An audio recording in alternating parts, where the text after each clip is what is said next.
नमस्कार मित्रांनो, कसे आहात तुम्ही सगळे? मस्त असाल. माझ्या चॅनल वरती तुम्हा सर्वांचे मी स्वागत करते. अधिक मास आता संपत आलेला आहे, तर तुम्हाला जे जे क्रिया करायची असेल तेथे सगळं करून घ्या. अधिक मासाच्या शेवटी काय काय करायचं आहे ते सगळं आजच्या व्हिडिओमध्ये मी सांगत आहे. तोपर्यंत चॅनलला सबस्क्राईब करून घ्या आणि व्हिडिओला लाईक करून घ्या.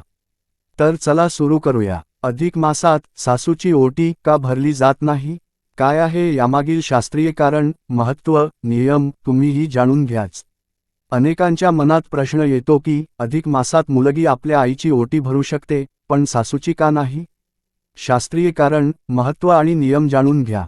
अधिक मास, ज्याला धोंड्याचा महिना असेही म्हटले जाते, हिंदू धर्मात अधिक मासाला अत्यंत पवित्र आणि पुण्यदायी महिना मानले जाते.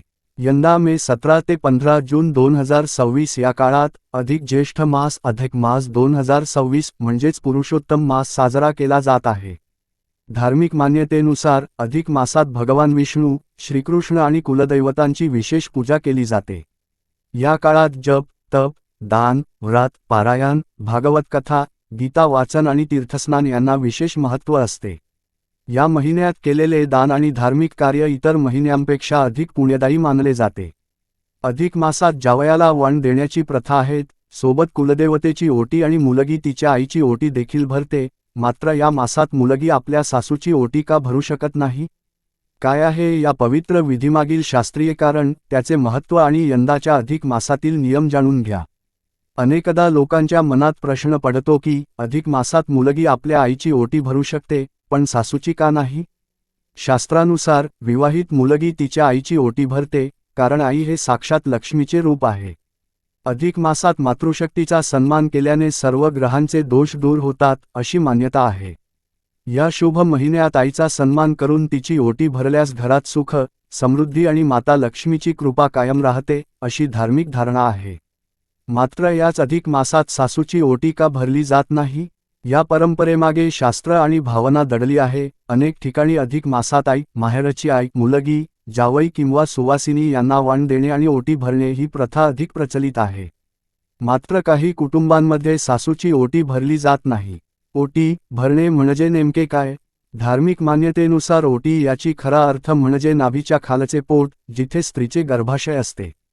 स्त्रीच्या गर्भाशयात वंशवृद्धीचे सामर्थ्य असते. विवाहित स्त्रीचे मातृत्व फुलावे, फळावे आणि तिला उत्तम संतती प्राप्त व्हावी, याच आशीर्वादाचे प्रतिकात्मक स्वरूप म्हणजे ओटी भरणे होय. यासाठी तांदूळ, श्रीफळ, हळकुंड, खण आणि 5 प्रकारची फळे यांसारख्या सौभाग्याचे प्रतीक असलेल्या वस्तू वापरल्या जातात. सासूची ओटी का भरली जात नाही? हिंदू संस्कृतीत ओटी भरणे हा केवळ एक धार्मिक विधी नसून तो स्त्रीच्या मातृत्वाचा, तिच्या सर्जनशीलतेचा आणि अखंड सौभाग्याचा गौरव करणारा एक अत्यंत महत्त्वाचा संस्कार आहे. अधिक मासात सासूची ओटी भरली जात नाही, कारण अनेकांच्या कुलपरंपरेत अधिक मासातील वाण किंवा ओटीचा मान विशिष्ट नात्यांपुरताच मर्यादित ठेवला जातो. धार्मिक आणि कौटुंबिक नियमांनुसार पाहायला गेलं तर, मुलगी लग्नानंतर जेव्हा पहिल्यांदा सासरी येते, तेव्हा सासू आपल्या सुनेची ओटी भरून स्वतःचा मुलगा राजीखुशीने तिच्या पदरात टाकते. नियम काय सांगतो? सासू ही नेहमी सुनेला आशीर्वाद देणाऱ्या स्थानी असते. सासूकडून मिळालेली ती आशीर्वादरूपी ओटी सुनेला सासूला परत करता येत नाही. सासू ही आधीच त्या घराची लक्ष्मी आणि पूर्णांन असते, त्यामुळे सुनेने सासूची ओटी भरणे शास्त्राला धरून मानले जात नाही. विधवा मातांची ओटी भरतात का?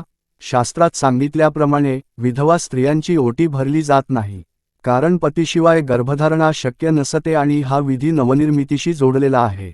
जर एखाद्या मुलीची आई विधवा असेल, तर तिची खणा, नारळाने ओटी न भरता तिला आदरपूर्वक नमस्कार करून तिचे आशीर्वाद घ्यावेत.